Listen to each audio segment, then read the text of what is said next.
But before we wrap this week's show, let's quickly take a look at another developing story, the elections in Bangladesh. The Asian country is voting to elect its next government, and it's an important election, but the results seem to be a foregone conclusion because the main opposition party is boycotting the polls. We have all the basics covered for you in this special report.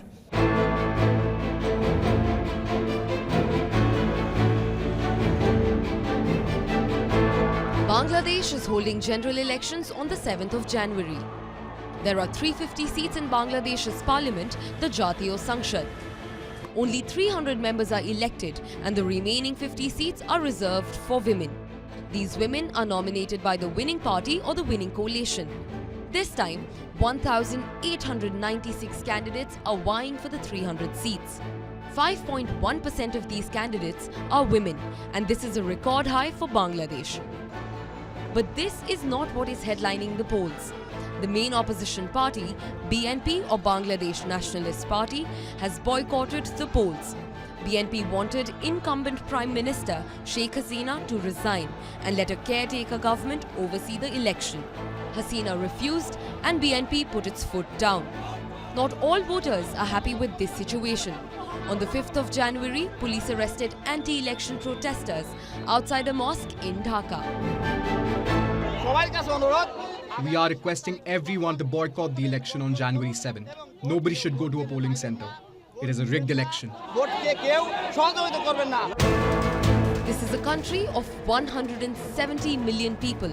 Of them, 120 million are eligible to vote. Women make up almost 50% of the voters' list. There are also around 15 million first-time voters. Now, what do they have in mind as they cast their ballot? We are very happy with the infrastructure the government has developed so far. But prices of essentials are too high. We can't match our salaries with the daily staple food expenses. We can't eat properly. I expect the next government to take care of it.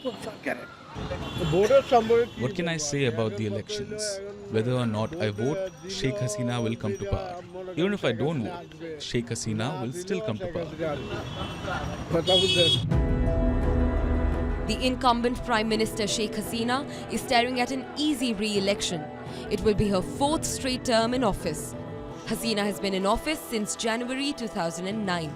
She also served as Prime Minister between 1996 and 2001. Hasina is the leader of the Bangladesh Awami League. She has managed to win global plaudits for letting in Rohingya refugees who fled persecution in Myanmar. But her critics point at the condition of the Rohingya refugee camps. Right groups have also accused Hasina of targeting opposition leaders and their supporters. Sheikh Hasina has been credited for turning around Bangladesh's garment industry. Bangladesh is currently the world's 2nd largest garment exporter after China. Hasina is also credited for boosting the country's $416 billion economy. But her critics point at Bangladesh's current economic condition. The cost of living has gone up, wages not so much in comparison. Bangladesh is struggling to pay for its energy exports with shrinking dollar reserves and weakening taka. Sunday's election does not promise much change for Bangladesh. Voting is expected to begin at 8 a.m. local time and end at 4 p.m. with counting starting soon after. Bureau Report, WION World is One.